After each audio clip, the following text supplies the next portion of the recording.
fight fans to the Fighters Boys Kick-Ass Podcast. Your Fight Talk Authority. Not to mention the most entertaining and talked about podcast with your kick-ass host, Richard ORTIZ. You mad? Come at me, bro.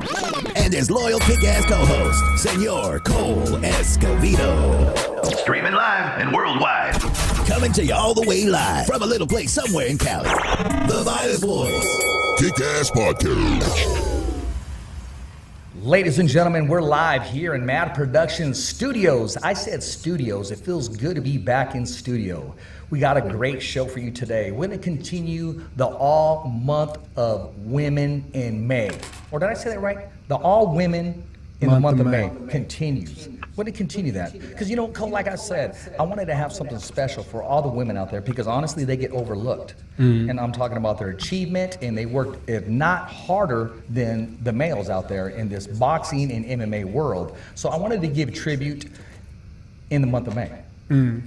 Yeah, I mean, when you really think about it, it's like, I remember there was a time where women's MMA was like sprinkled here and there. Like UFC was like, well, we'll never do it. And it's like, you're literally missing a market. Even if it's not an entertainment thing, it's a money thing. Like, there's a whole venue, a whole organization that's women only that Shannon runs. Exactly. Now, I want to make sure it does not get overlooked. And ladies and gentlemen, I want to introduce our guest tonight. Ladies and gentlemen, the one, the only, Michelle Raging Babe Rosado. Did I say your last name right, Michelle? Yes, you did. Rosado, yes. Okay, I want to make sure I do so. Welcome to the show. It's great to have you back here on The Fighter's Voice. I'm happy to be back. Thanks so much. Hey, you know what? You're going to continue to keep these women going. I mean, you're one of the pioneers. You've opened up a lot of doors. You're chasing your dream, and you continue to get to that elevated level. But I want to say but only because we've all been hit with this coronavirus, and everybody's taking it differently. I mean, you got the big time promoters, you have the middle promoters, you have the small promoters, you have everybody that wants to put on a show and has been successful, but since this coronavirus has hit us, everybody's taking it differently. I mean, from the Bob Arams to the Eddie Hearns, yourself, the Rick Merrigims. How are you taking it personally? Well, you know, usually I am the tough one and the strong one, and I try uplifting everybody, but lately I've been needing the uplifting, and I've been pulling on some of my strong friends in and out of the business, you know, to try to lift me up and keep my spirits up, because the pandemic, you know, yes, it hit boxing hard, but for the small guys, the small fries like me, you know, I'm not sure if we're going to recover from this. You know, the Fab Four, as I like to call them, Top Rank, Golden Boy, Matchroom, and PBC, you know, they're going to be able to move on at some capacity with doing shows without a crowd, without audiences. They have, you know, different buckets of money that they can pull from. So they could take it out of a TV package. They could take it out of a hedge fund. They could take it out of an online streaming service, where us small guys, the ones that are developing that local talent, those good opponents, right, for those big guys, the ones who were developing these journeymen or contenders, we don't have those buckets to pull from. There's no way for me to reimburse myself. So I've lost thousands of dollars on my show that I was supposed to have in March. There's not a bucket that I could pull from, you know, to make up for that. So I like to call us, you know, the real promoters, the promoters that actually have to go out there and sell tickets, you know, not at a discounted rate. We're not giving out comps. You know, us promoters, we can't do shows without people being in the stands. It's just not a reality for us, you know, because we're not funded by TV. We're not funded by a hedge fund. So we just can't do that. And we're getting hurt. We're going to get hurt. You know, we are the live gate promoters. So guys like Bobby Hits in Chicago, me in Philadelphia, Thompson in California, and there's a plethora of other, you know, middle-class small promoters. I don't know how we're going to survive this because we depend on ticket sales and sponsorship.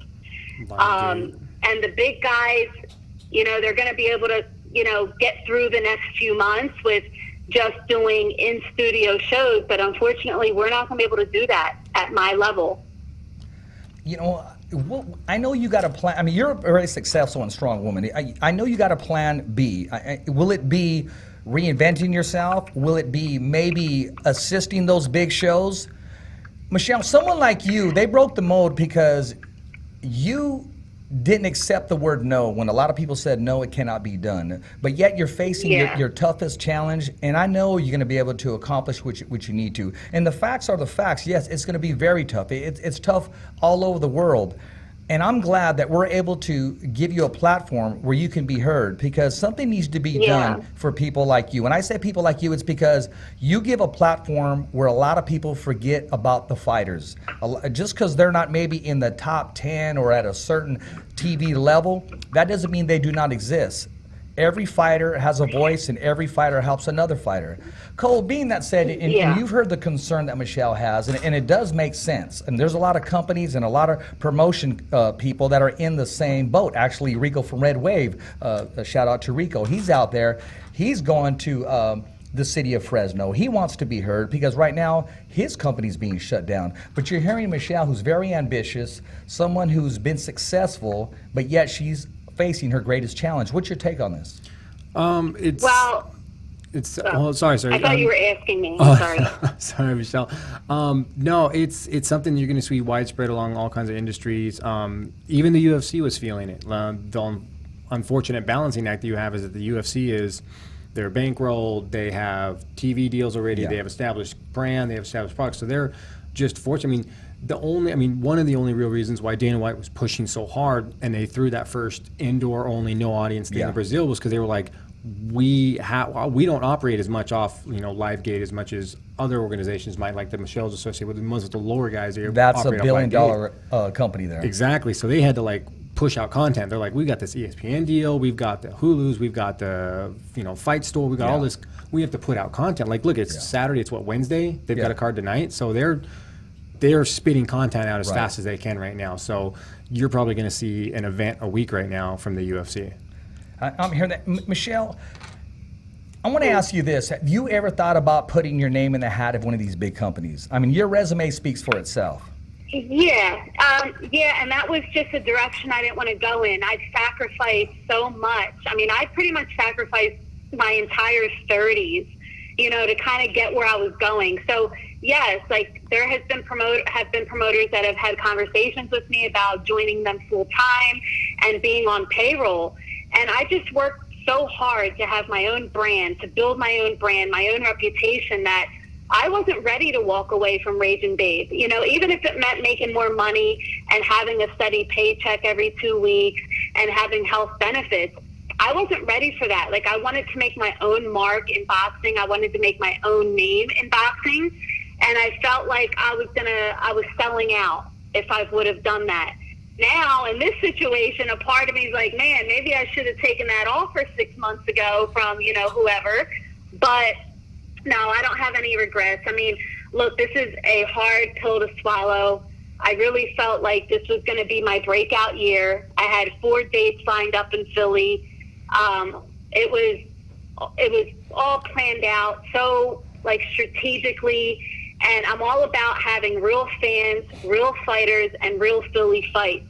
And I was bringing back the neighborhood rivalries in Philly, which was so big back in the day, and it's what made Philly a great fight town. So for all this to kind of blow up in smoke in a matter of a week or two, it's just been really hard for me to grasp that. I cry a lot. I think about it.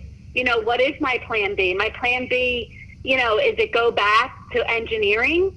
And if I go back, I probably won't come back to boxing, because I had to sacrifice everything already. So, I'm going through a little hard time over here, and, I'm not being naive about the situation. Philadelphia is not doing good right now.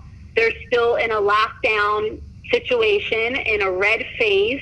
I don't see things reopening until August, September. And even when things do open back up, that doesn't mean we could do a live event. So, there's a lot of hurdles right now and a lot of roadblocks that I'm trying to run over, and I'm trying to have patience, but it's running thin. I'm not your advisor, but my heart goes out to you. And you know what? First of all, it's easier said than done what I'm about to say. Michelle, please don't give up your brand. Do not give up your brand. You worked so hard for it. It belongs to you. It's who you are. It's your identity. People can put a T-shirt on and say, I'm wearing the shirt, but they're not behind the brand as far as their blood flow is not inside of that brand. That's totally 100% you. No matter what happens, I mean, you're going to continue to go forward, and you're going to push, and you're going to have that support. And you know what you know what it's like to start from zero. Have you ever thought about maybe going to another town and bringing your promotion company there and with maybe some Philadelphia fighters until everything opens up? That's just some advice. I mean, that just opens up another can of worms. Like, not only have I already lost a lot of money because there's just some expenses that I can't get back, but okay, let's say I go to another city, another state where we can, now I got to fly everybody in. I got to put everybody in a hotel. I got to feed everyone. So my budget just almost quadrupled. So it's not that easy. Like, let's just go to, Virginia and let's do the show there. It just financially, it doesn't make sense. And then I start thinking about the other club promoters, right? Yeah. What are they going to do? And what are the big guys going to do to get opponents?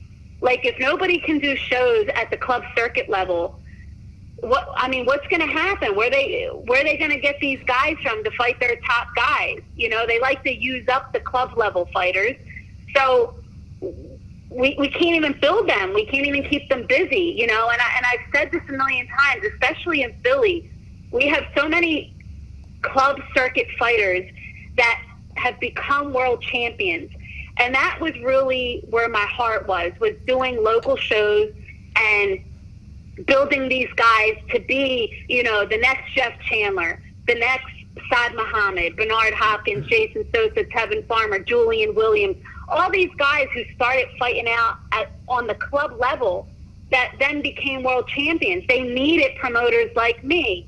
They needed the promoters like the Bobby Hitzes of the world. Without us, I just don't know. I just don't know what's going to happen. I wish that you're hearing that, Kobe. And baseball has a farm system. They got AA, AAA, etc. MMA, they have amateurs, and in boxing they have amateurs. Yeah. I wish one of these big companies would just pick you up and say, "Hey, I want you to." They would help you out where you can be a farm system. And where you're prepping the fighters, getting them ready, and then they can pick, and they should be working with you instead of just trying to maybe bring you out of there. That's good that they offered you and they're interested in your promotions, but I wish one of these big companies would step up and say, you know what, I need you to exist. Let us assist you in a situation that's taking place. And you know what, and I guess technically we are a farming system. I mean, even down in Florida with Zizico and All Star Boxing, they're breeding like pit bulls down there, and they're breeding really good fighters and getting them into bigger fights and bigger opportunities. And that's what we do in Philly too. So in a way, we are their farming system. It would be really nice if they said, hey, we want to hold you guys over and keep you guys going. But you know what? It's just really hard to do when there's no television involved. That's not paying for, the rights to these fights. So even though I had television scheduled for March 27th, they weren't cutting me a $75,000 check. They weren't saying, here, we're going to pay you for the rights to the fight, for the rights to these fights, and you put on the show. It was like a trial and error. We were going to see how it worked out. So it's hard for me to do a show without a crowd and an audience when the television, can't pay for it. Cole, you're listening to this right now, and someone's backed up in a corner right now. I mean, it's tough. It's a tough situation, especially because for her just to say, okay, Stacey said Roberto Duran no mas. Still, all the fighters that she has that believe in her, the whole Philadelphia core. What's your take on this, Cole? It's a tough spot to be in. I mean, I would almost suggest Fight Club at this point. But realistically, you're stuck in a spot to where you, like she said, they are the ones that are providing these feeder show level fighters to these bigger organizations, because that's how the hierarchy in boxing and MMA go. Combat sports, it's a hierarchy. So when they're put into position, I agree. You would hope that at one point, like I'm not too familiar with all the big game names, but a big organization that consistently works with you and consistently is getting fighter feeds from, specifically when it's your promotion. Like, for example, UFC used to get fighters from Tachi and the WEC all the time. Yeah. What they end up doing, they end up buying the WEC. Something similar with this, like you said, would have been like, hey, we need fighters, we need you to keep going. We're going to have like an invested interest almost. Like they should have invested into certain organizations that they've been working with regularly that have been supplying them chain fighters for a while. As if to say, hey, get a hold of me. I got some fighters for you whenever they need them. I mean, Michelle, you're a matchmaker as well, because you know these fighters personally. Yeah. I mean, yes, I have made a few matches. And, my proudest moment was making the main event for the Philly special between Stevie Ortiz and Damon Allen, when everybody told me to walk away. Everybody told me to throw in the towel. Don't waste your time. And it was such a proud moment that I got it done by myself on my own. And, my heart goes out to them too, and I still talk to them, at least weekly, trying to give them updates, trying to keep them encouraged. But here's the other thing that's going to happen is the Fab Four, they're going to need good opponents. They're going to need good opposition. So what do you think they're going to do? They're going to call our guys in Philly. And, the reality is I'm probably going to lose my main event, because Stevie Ortiz needs money. He needs to fight. Damon Allen needs a check. If Top Rank or Al Heyman or one of those guys call them up and say, hey, we got a $20,000, $30,000 fight for you, in studio, no crowd, no audience, they got to take it. Yeah, they do. They do. So now, it's just like even keeping the card intact now is worrisome and, stresses me out. And I have like a ton of anxiety, but, these are the breaks. And I said it before, I think on your show, that, I got to take my losses like I take my wins. I had a lot of good wins. I had a lot of good shows and events and profits, and this one just came really hard and really fast, and I got to take it on the chin. Cole, being an individual, it's easy to walk away when it's just you, but yet being a company, being an owner, being a brand, that responsibility is still on your shoulders. It's on your back. What's the right decision to make, Cole, and what's the wrong decision at this point? This is such a unique scenario. I don't think anybody's really in a position to where they can honestly say that was the correct decision, that was the incorrect decision. This is like, for example, our country's infrastructure, from the treasury level down to your school systems. I mean, I love the school district I work for, don't get me wrong. They knock it out, but we've shown that our infrastructure was not even close to prepared for this level of incident. I mean, it's just a whole bunch of, I don't know. So it's a guessing game. So I think it's hard to say that was the right decision or that one. I mean, like I said, I would go full Fight Club. I would just be holding like Zoom meeting fights in like some Brooklyn, New York basement, big area with like iPads set up all over the place on stands, and you could just tune in and click a link. $20, you click a link, you can watch the fights. It'd be live boxing fights or underground boxing fights, I guess, if you want. I mean, but like is that the wrong thing to do? Who knows? You know what I mean? Like that could be the next thing. Well, look, it's not the wrong thing to do. Like, look, if I were Top Rank and those guys, Heyman and Eddie Hearn, I would be doing the same thing. If I had millions of dollars in a pot that I could pull from, again, whether it's a TV package or a hedge fund or a streaming service, I would absolutely do what they're doing right now. I would be extra careful. I'd put some procedures in place, and I would keep my guys busy, and I would just close the doors and keep it in studio. I would be doing the same thing. But, I can't do that. There's just no way. I need to meet a rich man or something, I think. Well, I know a man I need a sugar daddy. I know a man named Richard, but he's not too rich. Cole, I mean, she does have a great attitude. She does, and you can hear that fight in her. You can hear that drive in her. It's easier said than done. Like I told her on top of the show, she's going to be fine. She is, because someone like that doesn't just, say, hey, you know what, I'm going to call it quits, no mas. I don't know what's going to happen, but I believe she is going to continue to be successful and be involved highly in the boxing business. She's got too much investment, it sounds like. Exactly. So other than that, Michelle, hey, I know you're a fan of combat sports, whether it's MMA or boxing. What was your whole take on last weekend? UFC, they made a bold step. I mean, as if to say they boldly went where no man has gone before. They took the risk, and other than one fighter testing positive before the fight, they were 100% successful in their gate. What was your whole take on that, Michelle? So I don't follow MMA or UFC at all. And what I will say is I think boxing wanted to wait for somebody else to do it first to see what went right and what went wrong. And I think that's why now, the past couple days, you see some promoters talking about coming back real soon in June and July, because I think they saw what the UFC did. And it worked. They had a couple hiccups or whatever, but, it's stuff that can be corrected moving forward. So I didn't watch it, but for the UFC fans and the people who do watch MMA, I mean, they were thrilled that they got to watch, live combat sports again. And that's how it's going to be when boxing comes back, too. I mean, the ratings are probably going to do really well. The numbers are going to be high because everyone's desperate just to watch again. Yeah, exactly. And talking about some boxing, I mean, it was just in the news that June 9th, Bob Arum made a statement that they're looking to have an event in Las Vegas with Shakur Stevenson being the main event.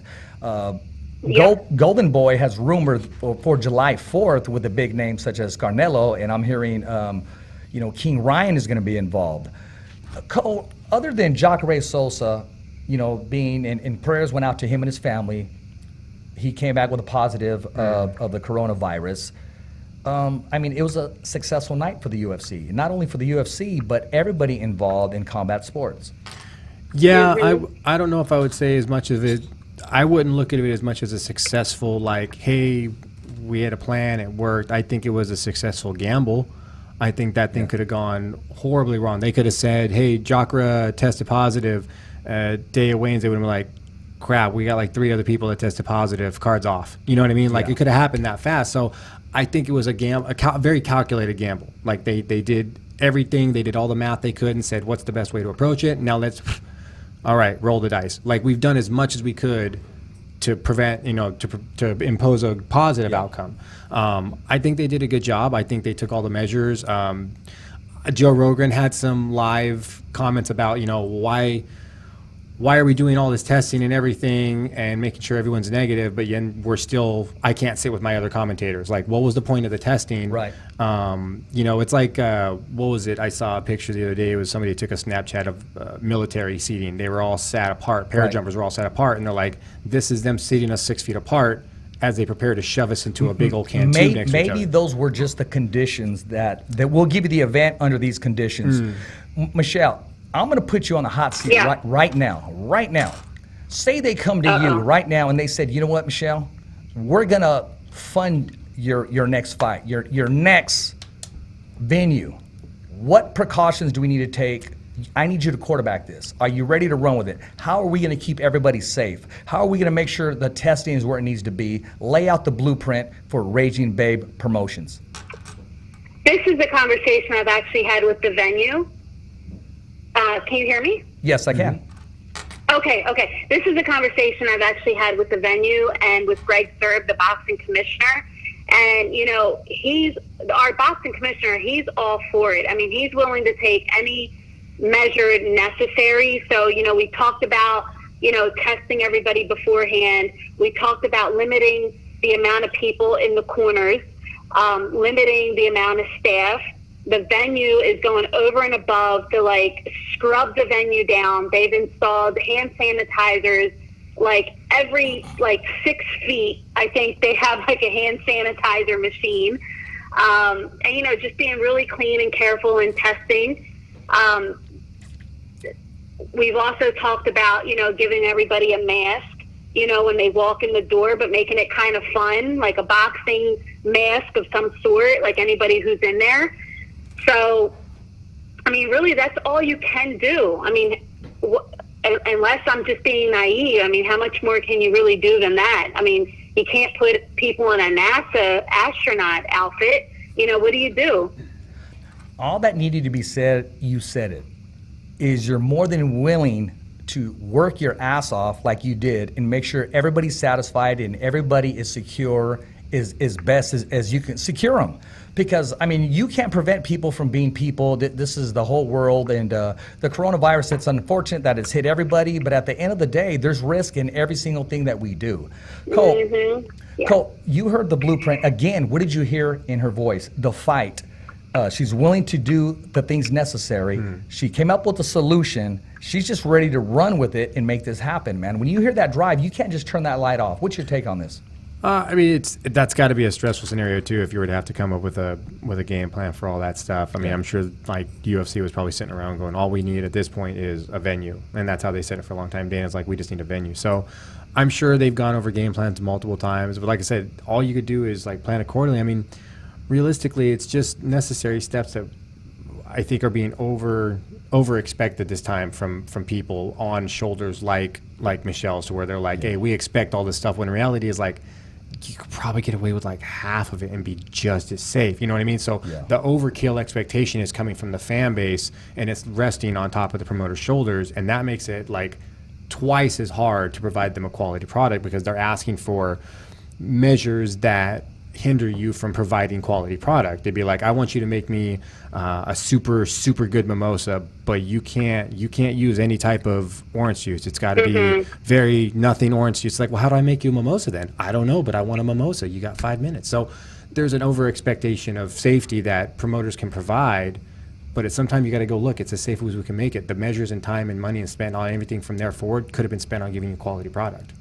So Michelle, is it safe to say it's just depending on the lockdown, because of where you're at in Philadelphia? They're in the red, and it's just you're waiting for that opportunity in the floodgates to open and say, okay, we're ready to go? I'm sorry, what was the question? I actually have fighters texting me right now because they're listening. So no, hey, that's a good thing. We'll give them a shout out in a little while. I mean, it's almost like ground zero. You're waiting for that opportunity to prove what the world already knows and what you already know. So until Philadelphia gives you until Philadelphia gives you the green light, you're at a standstill, so to speak. Yeah, and when Philadelphia does get the green light, the governor could very well say, okay, no gatherings over 250 people, or no gatherings over 500 to begin with.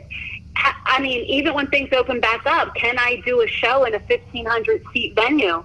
I don't know. Like, these are just so many unknowns that I wish I could answer, and I would feel so much better if we knew. Like, I'd feel even better if the governor said, oh yeah, by October you could do your show. I would feel like 100 times better today. But the reality is, you know, we may not be able to do anything this year. Coach, she went there, huh? She don't know about our show, huh?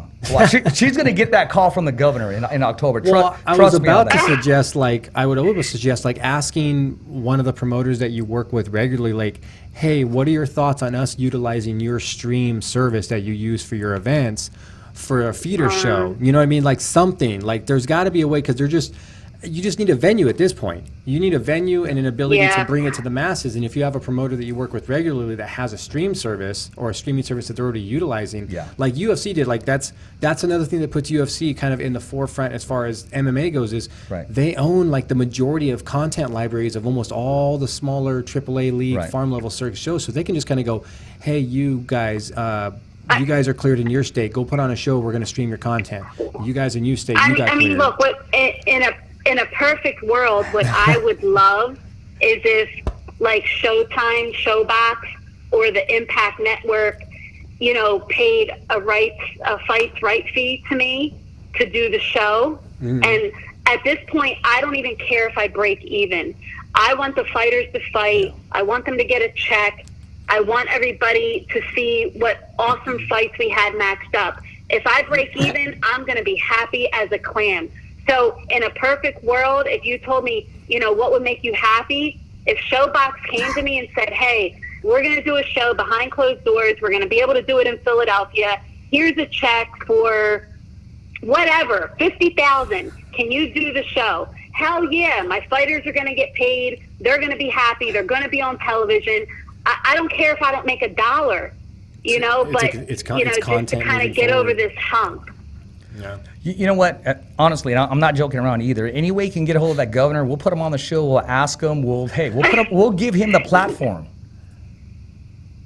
I have no idea. I mean, I could probably put you in contact with Greg Serb, the commissioner, and he's a riot. He's a handful. And he could probably tell you everything that the governor has told him. Hey, it's worth an opportunity. I mean, it's worth a shot to open up doors for an opportunity. Also, something came to mind, Cole, when I'm listening to her, and she's putting everything in perspective. She definitely has to put that manager's hat on.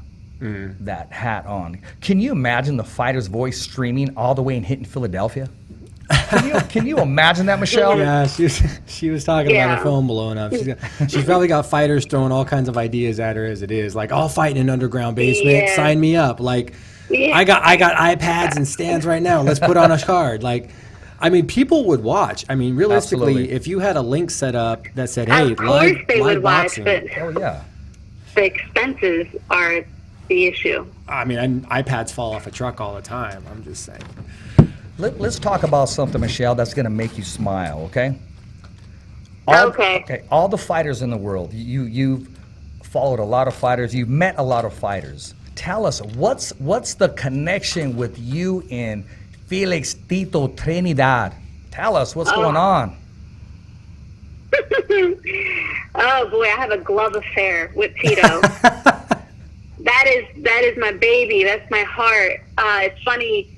Carl Moretti today, I was in a group chat with him and Gardy Lopez, their publicist at Top Rank, and they sent a picture of Tito to me, and it was just like so funny.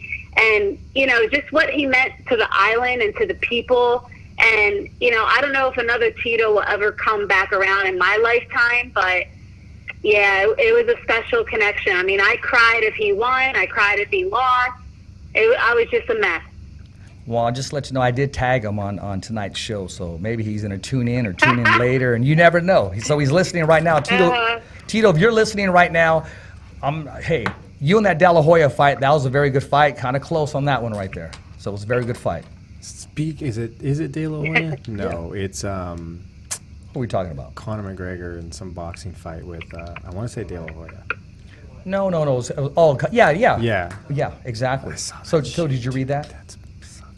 I would purposely not watch that. I don't care if it's the last combat sports thing ever done. Well, I would purposely not watch that. Michelle, how do you feel about that? I'm sure you heard they were going back and forth on Twitter. Oscar De La Hoya, he told Conor McGregor, "I would knock you out in 2 rounds." What's your take on that? And if it does happen, what's your prediction? I don't even have the energy to think about that. I mean, it's just like bogus and random and like bizarre.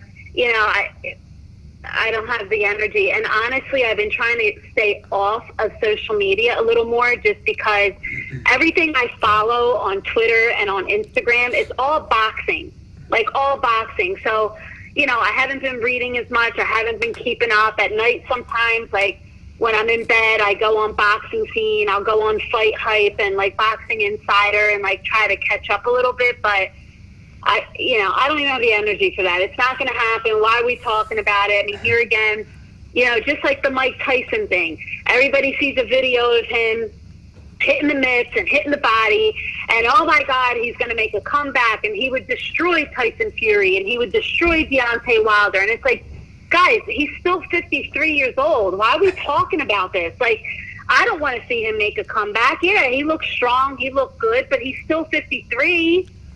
I'd like to see him fight. I don't know about Tyson Wilder, Deontay Wilder, or Tyson like Fury. Even the fighters right now, they're all talking out their ass too. Everybody wants to fight a killer. Everybody's ready for a step-up fight. This fighter's calling out this fighter. Anywhere, anytime, any place. Yeah, right. When this thing gets back to normal, let's see who still has that same energy. Because every night when I'm looking at the headlines, this guy's calling out this guy, this calls out this one. I'll fight this guy. I'll fight this guy. I'm going to knock him out. I hope these fights happen. I hope they really do come to fruition, but I doubt it. Here's how you do it. This pandemic got everybody crazy. Here's how you do it. All these guys calling out the killers and fighters calling you up saying, "Oh, I need a step up fight. I need a." Here's the thing: offer them like 25% of their fight purse, whatever their fight purse would be. Like in your head, you're like, I know I'd offer Richard $15,000 for like 6 rounds or whatever it is. Say, offer them like 20 to 25% of that to show up and fight. And then if they win, that's the other 85, 75, 80% of the purse. That way you'll really see who wants to show up and nut up and be like, yeah, sure, bro, I'll give you the fight. You show up and lose, you're only going to get like 10%. You're going to get like $1,200. You win, you're going to get like maybe $9,000, sure.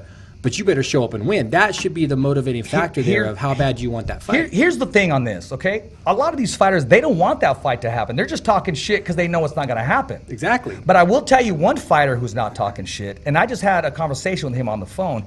He said, Richard, if this guy Shannon Briggs is challenging Iron Mike Tyson, he said, Richard, you tell him Big LeVar Johnson from Madera, California, will not only defeat this man, he would defeat this man by a first-round knockout. LeVar Johnson, I delivered the message. Shannon Briggs, if you're listening, since you want to go bare knuckle with somebody who's active, my man. So I had to let you know that. Shannon mentioned that the other day too. Somebody was doing that, dude. I think that'd be a good thing to do. Because why? I mean, yeah, the Mike Tyson fight would be entertaining and cool and all, but like, well, how old is Briggs anyway? Well, he's not 53. Okay, so he's even younger. So he's still in a position to be calling out older guys. Well, then why not fight guys that's younger than him? He's been calling out Klitschko. I mean, he was like haunting Klitschko. You know about that, right, Michelle? Klitschko would be getting his hair cut, and Shannon Briggs would show up. Klitschko would be this family at Walmart, or probably not at Walmart, probably buying Walmart, and he would show up and mess with them. I mean, talk about a heckler. And you said all these fighters, right, that are calling each other out, and you seem pretty animated about it. Which fighter or which call out really got underneath your skin as if to say, yeah, right?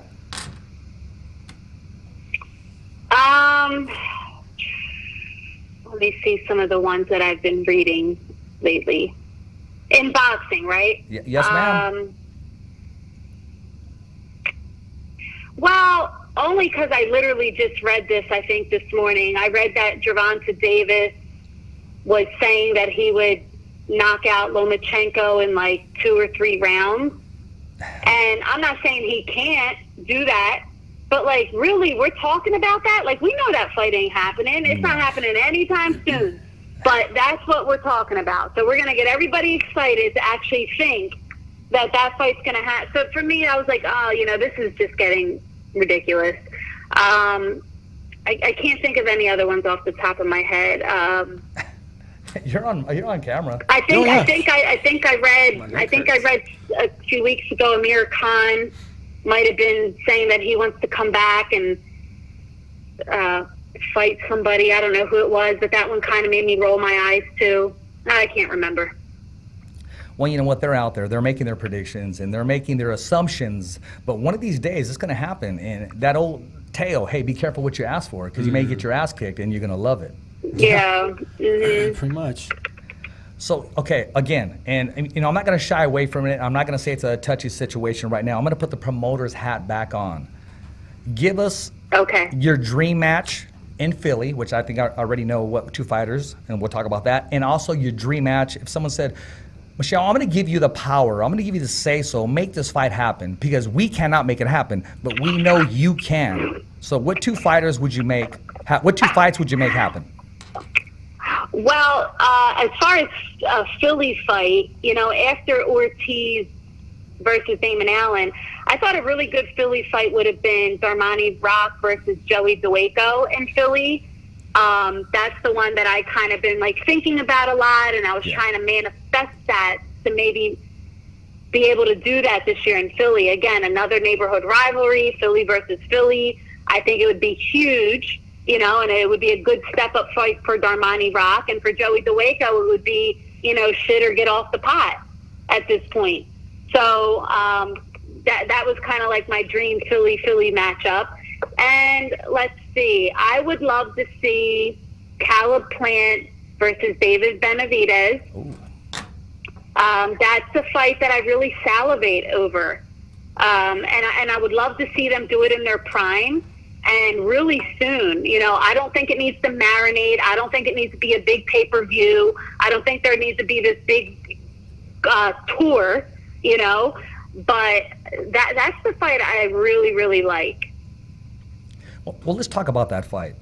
David Benavidez. Oh, and of course, Teofimo Lomachenko. That was like almost there. It was almost there. And let's talk about those two fights. First of all, let's talk about the fight that, we don't need to let it marinate. We need to make it happen. And we're talking about young David Benavidez. And, of course, that fight will take place at, 168, of course. Who would you give the edge to, and what are the keys to victory, real quickly, for each fighter? I'm sorry, what was that? Okay, we're going to make that fight happen at 168. Benavidez? Mm-hmm. What are the keys to victory for each fighter to be victorious? Well, I think David is a little bit of a bully. I think he's very strong, powerful, young. I think Talib is a lot more seasoned, and I think he could box better. So I think, you know, the key for Benavidez is going to be to bully him and pressure him and throw, you know, in high volume.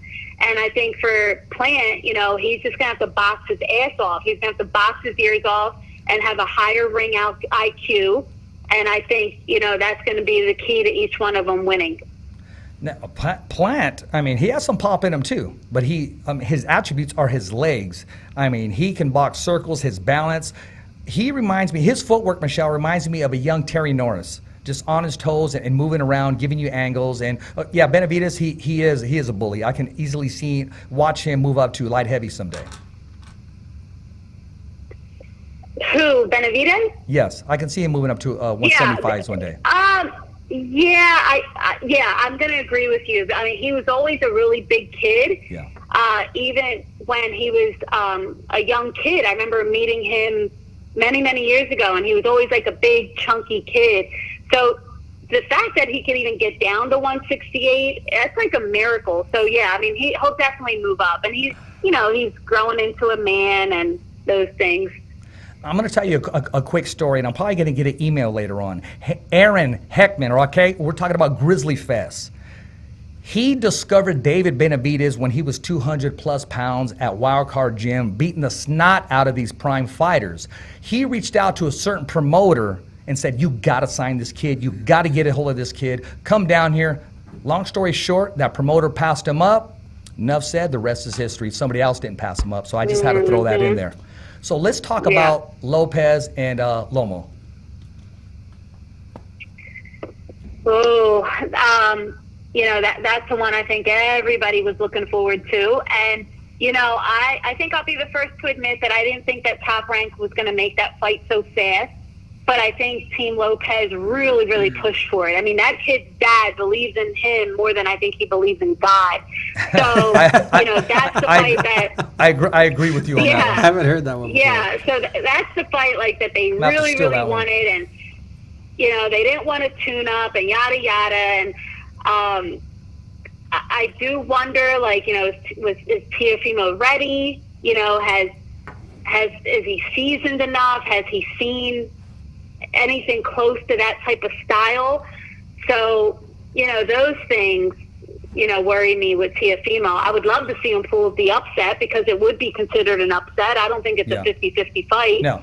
But I'd love to see him do it and win and prevail and throw it in everybody's face. And you don't really see anybody else calling out Lomachenko at all. So win, lose, or draw, Teofimo's going to get a lot of credit for just daring to be great.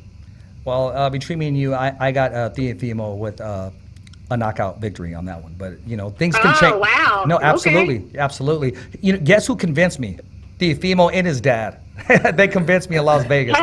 That's gonna happen. And the mom. I'll put the mom in the mix, too. You got cornered. They're very convincing, man. I mean, very. And, I mean, when you got a young fighter who's never lost, he relies on his power, his skill set. How do you take the confidence out of his eyes when he just has that hungry tenacity since the first time he took his first breath? And his dad put in him, hey, you're never going to take a backward step. These things are going to happen, and everything that he said was going to happen has been happening in place. You really don't have a choice but to put a guy like that on his ass. There's nothing really you're going to throw at him. Like, you can hit him a bunch of times, throw technique at him, throw movements, throw footing, whatever, throw everything at the guy. It goes combat sports, period. you got to put a kid like that on his ass. If you don't put them on their ass, they're not gonna have that little light's not gonna come on that, holy shit, I'm not invincible. Like, you need that. And some of them can feel that mid-fight and push through and either win or lose. Yeah. Some of them, that breaks them right then and there, and then they just get their ass kicked. You're probably right. Michelle, I'm probably going to get a text from Evan from Top Rank. He's going to say, Richard, be careful with that public prediction there. But anyways, you know what? That is going to be a good fight. And hats off to Teofimo Lopez's father, because a lot of people have been calling out Lomachenko. They don't get the fight. Whatever they're doing it correctly. They got the fight. They've gotten the opportunity. And it's only been rescheduled. It hasn't been canceled. And that's going to be a fight for the fans. They see money. With that particular fight, they see money. Exactly. Now, Michelle, before I but I will say, I believe that, they were so ready to do that fight in May, and if it keeps getting pushed back too much longer, I mean, from what I understand, Teofimo Lopez right now is living in Arkansas. That's where he's quarantining, and he's not going to be able to come out of this and fight Lomachenko, and the same for Lomachenko. So don't be surprised, I think, if they get 2 layups, a couple tune-ups before that fight, because of just how long they're having to sit out. Michelle, where did you say he was living at right now? He's in Arkansas. Yes, he is. Just bought a house there, and he's looked into the schools already. So when he does have kids, and he's looking into everything. Michelle, you just get all that inside info. I wonder why, but why? Anybody know why? I mean, that seems. I mean, he's Honduran, right? He said living in Arkansas. He said he fell in love with it. Wow. Okay. Yeah. I mean, that's just It's probably peaceful. Hey, it's probably really far away from his dad. It's always good to know somebody that knows somebody. You know what I mean? I mean, it's it kind of works in your favor. But when you just co-signed that, I mean, it says a lot. Cole, we're talking about All Women Month of May. I mean, we got some great names coming up in boxing and MMA. We have a national anthem singer, Janet Uribe, who sings all the big events that are in Spanish. She's one of Jose Ramirez's favorites. She's a recording artist. We also have, and I want to call her the godmother of boxing, MMA, or anything. We're talking about Callie Swanson, the right-hand person for Floyd Money Mayweather. I mean, she's going to be on the show Tuesday. We have Janet coming Wednesday. We also have Brittany Goosen coming on the show. We also have Michelle Phelps is coming on the show. And we've also got some confirmations on some more ladies that I will announce as we go. Michelle, That's awesome that you're doing this. Michelle, you're a pioneer. What you're going through right now, and I want the whole world to know you're still here. You have that natural tenacity. I mean, when you get off, you're going to say, oh, yeah, right, Richard, it's easier said than done. But you have that drive and that light that does not turn off. I posted it today. No, go ahead, Michelle. I do have that drive, and I am very tenacious. And, I spoke to Russell the other day, and I was having a really bad day. And he's like, you're made for this. You're built for this. You'll be fine.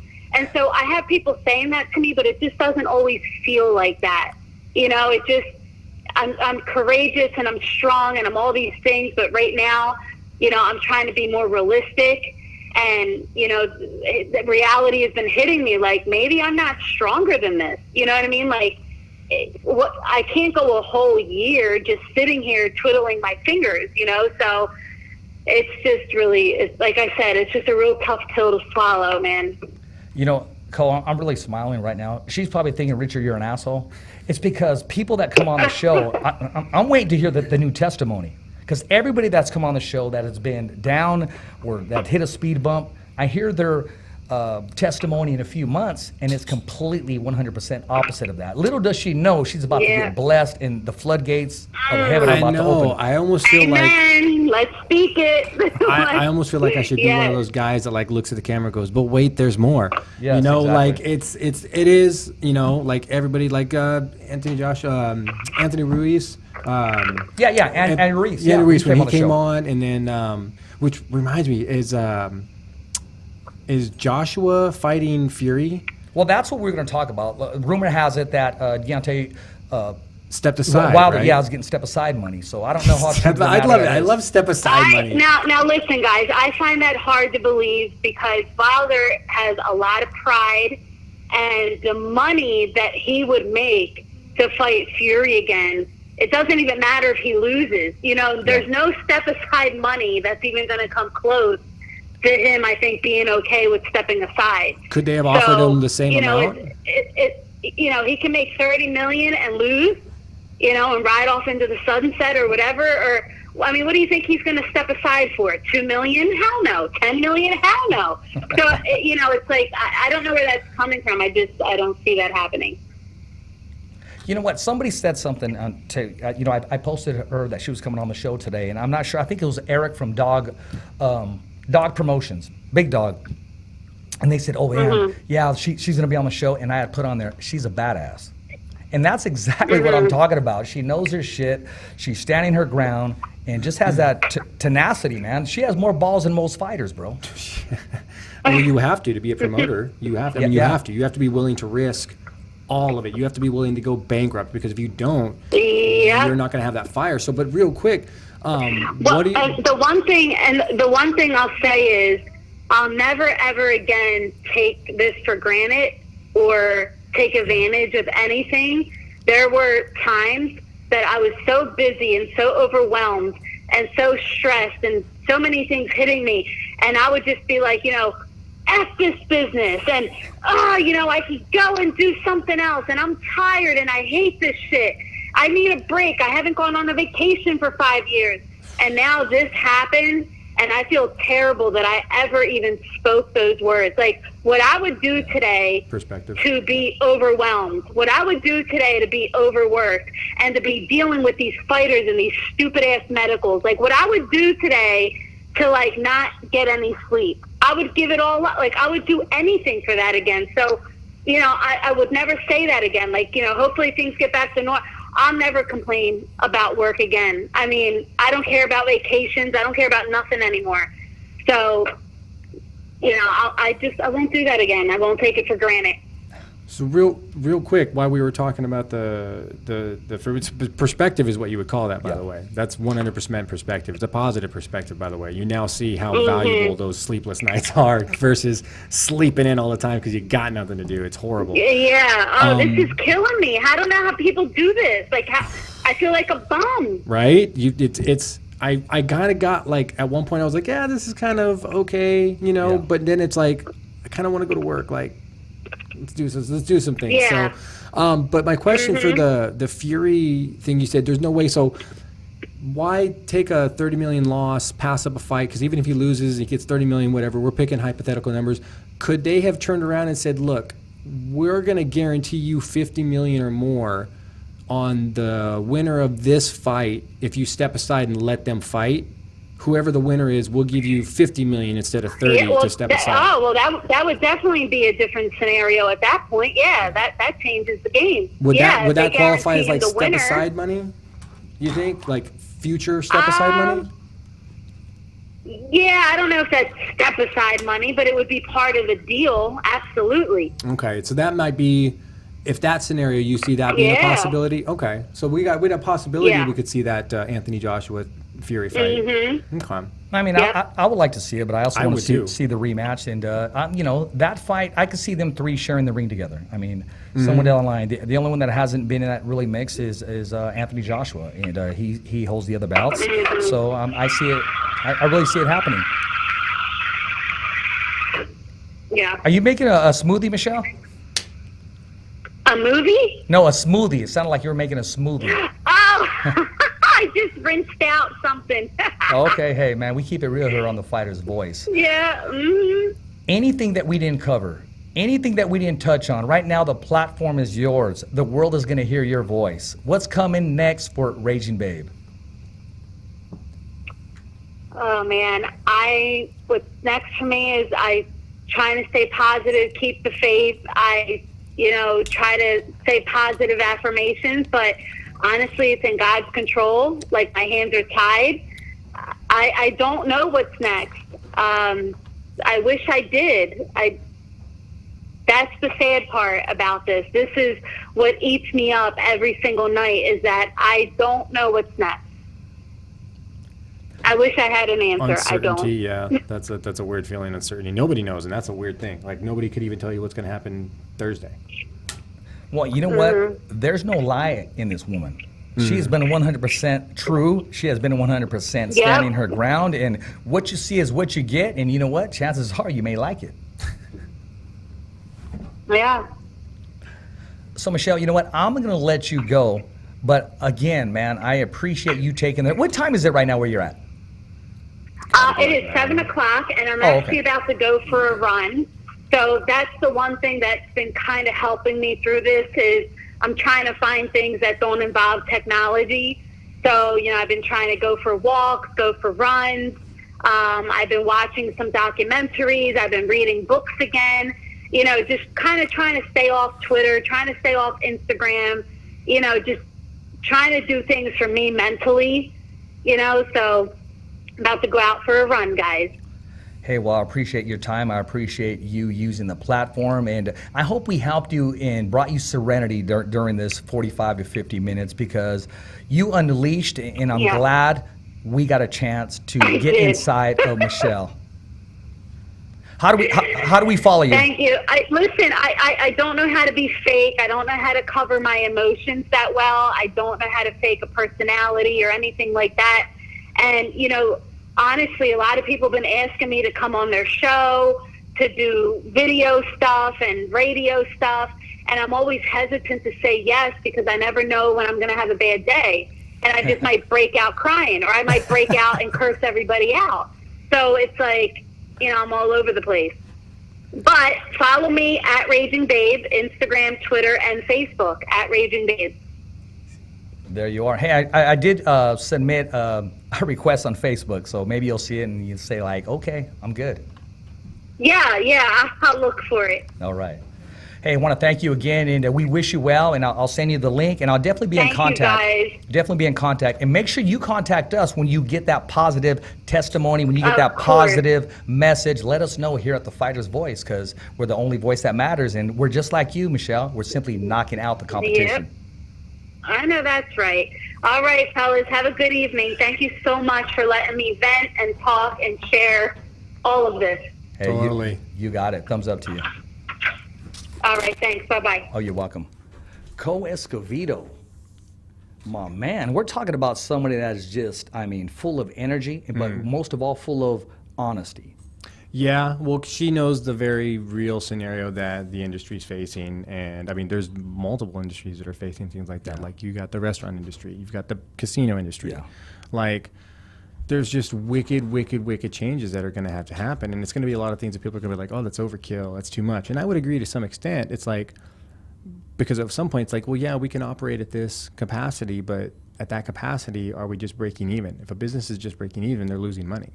They won't survive. So you're going to see a ripple effect. Like, we haven't even seen the long-term effect yet, at least not the economical effect where, you know, you got all these box stores that can afford to stay open because they're being just flooded with people, which is insane, by the way. How come that's working that way? But businesses can't open. You can't go to jiu-jitsu, but you can go to Walmart.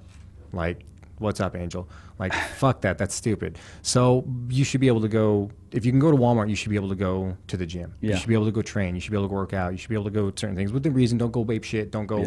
You know, thousands of people show up for some concert. Next thing you know, you got a bunch of sick people or something. But, you know, within reason, be smart. If you feel that we can go into a Walmart or a Home Depot, well, we should be able to make that same choice for other things too. But the industries are all being affected differently, and we're going to see changes, drastic changes, unfortunately. You know what? When there's a sparring session, both fighters are asked to sign a waiver. Yeah. Why not have the same waiver signed? Something to keep these small businesses in existence, and also everybody has the right to make a living. I don't even think you need a waiver. Like, that's just a suggestion at this point. I'm just saying it's like I think like okay, overkill, for example. I go to Walmart. Let's just take COVID out of the whole thing. It's a normal day at Walmart. I'm shopping. I stand in line. I bag my own shit. Fucking put that cherry on top. I don't see my W-2, but I bag my own shit. And Walmart has the fucking audacity to ask me for my receipt to prove that I just paid for the shit I just bagged. So not only did I work for Walmart for free and pay them for the fucking bags, by the way, but I paid to bag my own shit. Think about that. Yeah. Think about that. You paid to bag your own shit. Think about how fucking stupid that is. Now I have to show my receipt when I walk out the door. It's an overkill based on something entirely separate. It's to keep theft down. That's their whole thing behind it. So that's how we keep theft down. How? If I have a self-checkout and I can just swipe shit, are you going to go through each one of my bags and count every single thing? No, you're not, because that would take forever. So you're not going to do that. You're just going to scan for a couple things. The fuck out of here. I can have like 20 things in that bag that are stolen that you're not even going to know are in there because, oh, you checked my receipt, thanks. So I could see places like Costco do it. Cool, it's a membership. Yeah. You pay for the right to shop there for the convenience of whatever it is you're shopping there for in bulk or whatever. You pay for that. Bro, did you go to Walmart on a Sunday after the Ramate or something? No, I mean, because it's jumping and get hit by someone's chocolate. No, it just drives me insane, man. That's just the way it is. It drives me insane that they have that. Like, it's just a system like that exists that just makes other people's days worse for no reason. It's like, why do I have to show you my receipt, bro? If you think I stole something, then basically here's the thing. I'm waiting for Walmart to get sued. I'm waiting for the day that they say, hi, can you show me your receipt? You just fucking accused me of shoplifting. Go get your manager. Yeah. I'm waiting for Walmart to get sued, like, because that's what they're doing. Asking you for your receipt when it's a non-membership establishment, you are hereby softly accusing me of stealing because you want to see my receipt so I can prove that I paid for what's in my cart. You're passively accusing me of stealing. Yeah. Go get your manager. I'll hold up 20 fucking people in line if it puts an end to that stupid fucking policy. I don't care, dude. I would. If they said, Cole, you got to stand in line for 3 days. You know what you're saying? I'm not saying it doesn't make sense. And I'm not saying I haven't ever stood at Walmart and said, can I talk to your manager? But it's just the thought process behind how they have things like theft. You want to cut down theft? Well, then here's some other changes.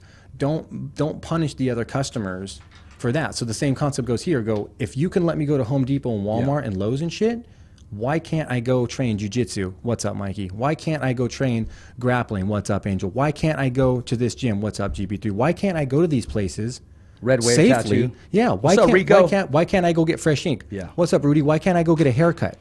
Why can't I do these things if I'm being safe? I understand there's concerns. It's not that it's fears. Yeah. It's that there is concern because there's a real effect that this is having right now. But at the same time, it's having a very real effect that the precautionary measures to prevent theft, the precautionary measures to prevent the spread are overkill a little bit to the point to where they're hurting businesses that are not going to open.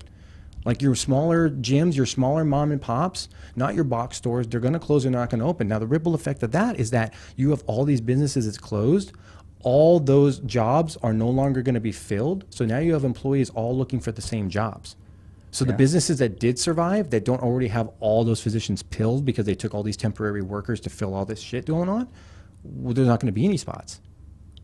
The one who's going to benefit from this, honestly, is the psychiatrists, the shrinks, the doctors, people hitting depression. I mean, and just being frustrated because I've been there. I've been there on the frustrating part. But nevertheless, we're here and we're making it happen. Hey, big shout out. I'm sorry, I got to apologize that I couldn't get to all these questions. Our guest is exactly our guest. She had the platform and she ran with it. But I do got to give today's winner of the Fighter's Voice T-shirt to Joe Valero in Madera, California, who's been watching and subscribing and supporting the Fighter's Voice. Peace and love, my brother. Send me your size and I'll hand you over a Fighter's Voice T-shirt with both printing front and back. So there you are. And I also want to say, guys, stick around. Those of you that are watching right now, stick around. 7:30, Mike Rutha, the Fighter's Voice en español, in Spanish. Mike Rutha is going to be hosting the show this evening, and he has a great support system. He has a great cast, and you know what? He's on his own bringing in the acts. Because because they'll hit me up and I'll say, Mike, here's some good acts for you right here. But he said, Rich, I've already spoke to certain people, and several lined I'm making it happen. Exactly. And he has another Combate America fighter, and he's making it happen. He's doing the things that need to be done, man. I mean, he's going to work, man. This is episode 2 for the new content. Yeah, exactly. Right? 7:30, okay, cool. man, on the same YouTube page. Nice. I like it. That's good. That'll be a whole new branch of market that it's not that we're branching into a market and making one. It's an existing market. I mean, I can't tell you how many of my students that go to my school who their parents don't speak English. I've been on this whole COVID thing, like going to the houses and stuff and taking the packets to the students and stuff. I've met a couple families where they're the English speaking person in the house as a student. So there's obviously market there, and we have content that we want to put out, that we can put out, that we have fans that.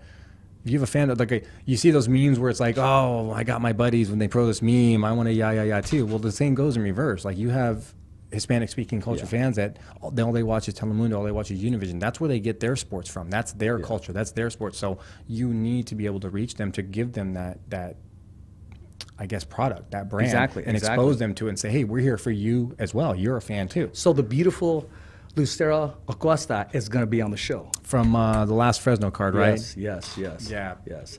And you know what? That's Zoila Frosto's best friend. That's the one that's the one. That's the one that we're talking about. I'm just messing around, man. Just playing with. Yeah, that's the one. She'll come and kick my ass. Dude, Combate's got a couple hits lately. They had that, kind of fallout from that thing. They had a little fallout from the Alberto thing. I don't know if you heard about that. I did. Somebody had the balls to post it. I like that. Yeah. So I mean, well, it's content. I mean, it's no different than if I saw somebody posting something about, like, say, John Jones. Yeah. It's not any different. They're fighters. It happens. Shit happens. It's whatever. But speaking of shit happens, Cejudo retired. I don't know how long that's gonna last though. I don't know, man. I don't know. But I'm not gonna say that I hate the guy, but I don't really like the guy. I'll tell you this: in 2 minutes, break down that whole UFC platform, because we're about to hand the mic over to the Spanish station. That's a hard one to break down, man. Cejudo took down Johnson, TJ, and Cruz. Finished Cruz.